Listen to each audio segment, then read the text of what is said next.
Welcome to Frank's Vinyl channel. This is episode 1 of a great record channel. We're going to be looking at new vinyl releases, as I stated in my introduction. We're gonna kick things off with this tremendous record from the Acoustic Sound series, Charles Mingus, PreBird. Just a really great record. And this was very new to me, brand new. Both in terms of never hearing it before, and never having owned it. So this tremendous Mingus record augments my, fairly modest Mingus collection. I don't have every Mingus record, but I'm collecting a lot of the newer reissues, especially from Acoustic Sounds and other labels. So if you're a fan of jazz music, it's a great time to be alive, because we're in this renaissance of great reissues, including this masterpiece from Charles Mingus, aptly titled PreBird. I'm going to dive right into this record. Recorded 2 days, May 24th and May 25th, 1960. Players on these two sessions back-to-back, May 24th and May 25th, 1960. Mingus, obviously, Clark Terry on trumpet, Slide Hampton on trombone, Don Butterfield on cello, Charlie McCracken, and I mentioned cello because you're going to hear, you're going to hear me talk a lot about cello. Danny Richmond, Eric Dolphy, and interestingly, Yusef Lateef played on the May 24th session. And then the very next day, again, a lot of the same people, obviously. Yusef again, Eric Dolphy, Booker Irving shows up to play the next day, and Paul Bley is alternating with Roland Hanna on piano.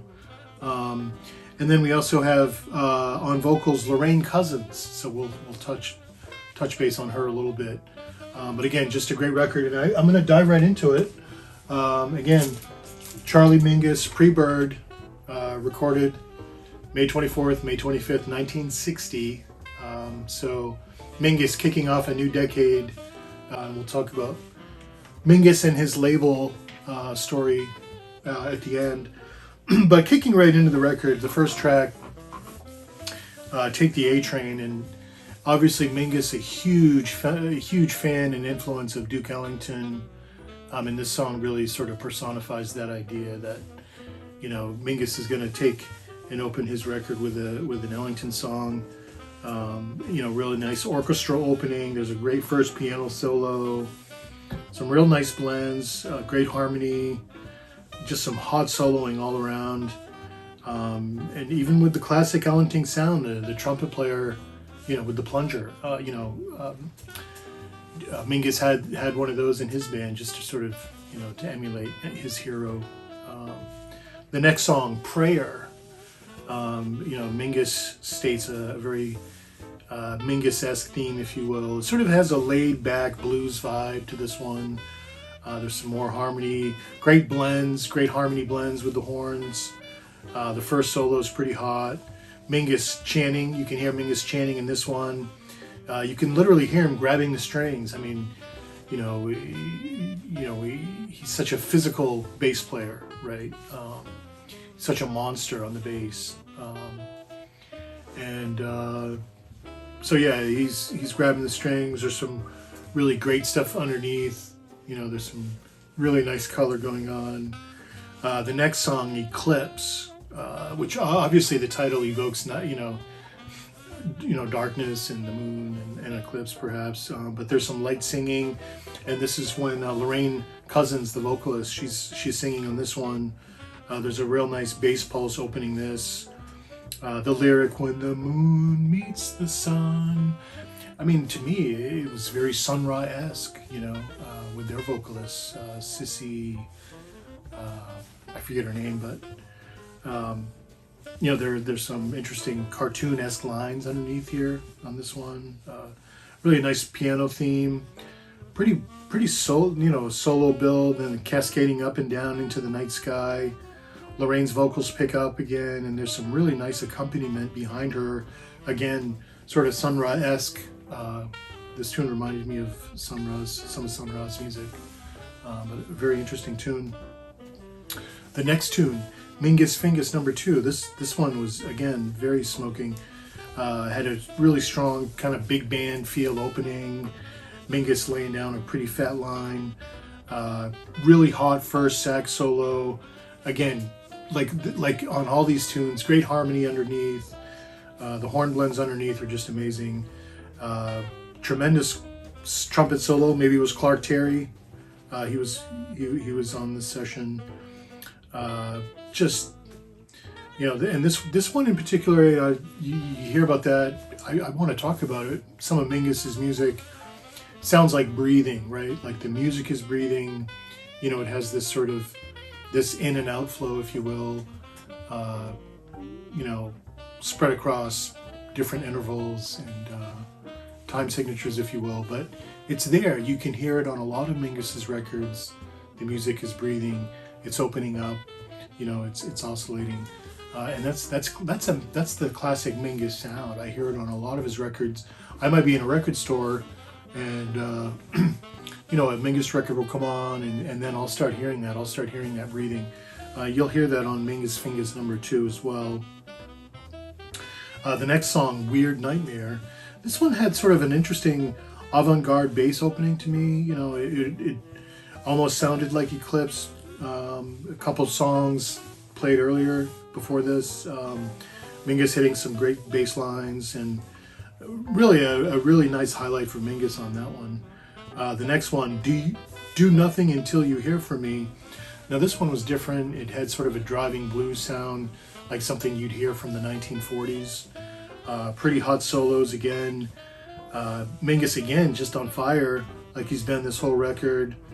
You know, there's some great call and response. There's 3 different soloists on this one, and some really great playing. But it all sounds sort of continuous. You know, even though they're calling and responding, it's not choppy. It's just seamless, really. Beautiful stuff. The next song, Bemoanable Lady. This one had a real high-pitched sax line to open it up. Again, some great harmony lines. To me, it had almost a Lawrence Welk feel. You know, growing up, Lawrence Welk was on Saturday night. I'm sure for a lot of you guys out there, you probably had a similar experience. Lawrence Welk on Saturday night. You know, maybe you weren't watching it, but it was sometimes on at your grandmother's or even at your own house. And you know, you might look over and watch Lawrence Welk tap dancing, but the orchestra was there. You know, it was a very tremendous band. So, you know, I kind of picked up on that vibe here on this one, Bemoanable Lady. There were some moments that reminded me of Black Saints. It was sort of a foreshadow of some work that would come a few years later, but some interesting vibes there. So leading up to this, we've heard some really great music. You know, lots of good stuff, lots of great harmony, lots of great color, great solos, really hot solos. You know, Mingus chanting here and there, and you know, just really positive stuff. And then, but to me, it leads up to this last song that closes the record, which is Half-Mast Inhibition. Kind of an interesting title, Half-Mast. Maybe, you know, that's the, you know, they're out at sea. They're improvising in the ocean, and I've used that analogy sometimes to describe music. But anyway, getting back to it, Half-Mast, it opens with some cello. There's some classical style cello lines, and so it's interesting when you think about. You think, wow, is this a jazz? You know, am I listening to a jazz record? You know, because it sounds more like classical. From there's sort of a military pulse, you know, and almost there's an Eastern sort of vibe. And then, you know, there's this march. The music sounds like it's marching along down the street like a marching band. And then it stops suddenly, and then it picks up again. There's a little more nuance the second time around. It's slowed down a little bit. There's more color. There's a French horn sound. There's you know, flutes and trumpets that sort of build. And then it sounds almost Mediterranean to me. You know, like some Mediterranean soundscapes. You're sailing through a foggy bay on the Adriatic. It's so foggy that you're your musical boat is at half mast, you know, like the title says. So is this, and that's followed by more cello and more flute, right? So is this jazz? I mean, is this really jazz? We're hearing just this stuff is wide open, right? It's beyond, oh, this is jazz, or this is music beyond label. You know, this is music, and I think Mingus was always conscious of that. He sort of detested labels, especially, oh, this is jazz. I mean, he thought of music as being more whole, more open. This music certainly reflects that. There's some really light drums, some blaring trumpets, really long intervals, passages that, you know, it's sort of, they form a story, an expression.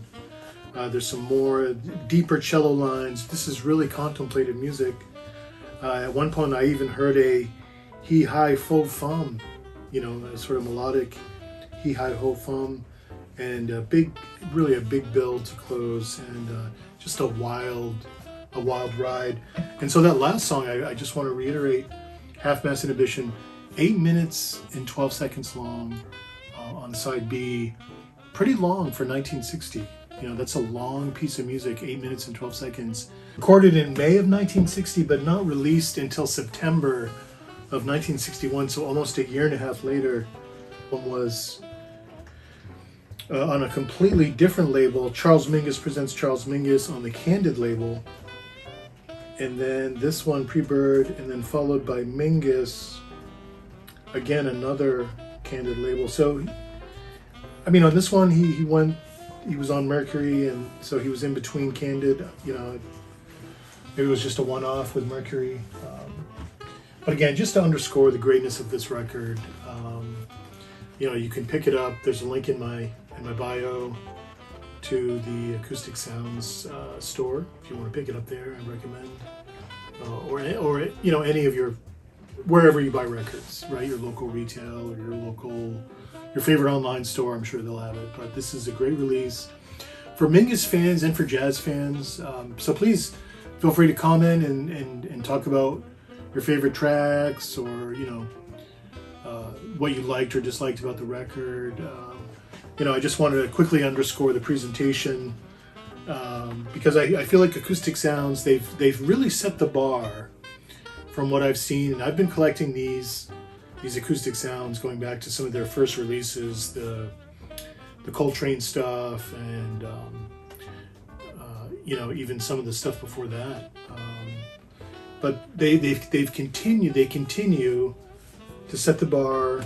Chad Kasem and his mastering supervisor Ryan Smith at Sterling Sound. I mean, again, I just want to set up an example here, which is, you know, I've been collecting vinyl for 11 years now, right? And I was looking for jazz right from the beginning. Blue Note, and then Blue Note 75 came out, and that was kind of cool, but they weren't, you know, they were sort of, they weren't the greatest pressings, right? And so that's what these records are direct from analog. These are mastered directly from the analog tapes, you know, again, with these tremendous sleeves, right? Glossy finish with the retro artwork, beautiful pictures inside, one black and white and one in color, again showing the physicality of Mingus, who could bend the strings like, you know, like a guitar player who bends the strings for different pitch and sounds, if you will. Mingus had the physicality to do that, to physically manipulate the strings, and really could get a band fired up. I mean, he was like the furnace, the oven, if you will. But these pictures really, you know, sort of reflect that you know, he's really playing and leading the band. So yeah, anyway, great record. I you know, again, I just, even if you're new to Mingus, this is a great place to jump into his discography. If you're new, if you know, if you know, because I understand Mingus, his discography is sort of, because of all the different labels, you know, it's like he's all over the place, really. But I would say if you ever see any Mingus record, just buy it and grab it, because there's always, engaging music on his records. You will never not be engaged because his output is tremendous, and this is just a snapshot of his creative arc. Again, May 1960, when these recordings took place in late May of 1960. You know, so this is how, you know, yeah, it was released in September of 61, but for me, when it comes to jazz records, I focus on the day of the session, when it was recorded, because that's a snapshot of the players, right? That's when the music was recorded.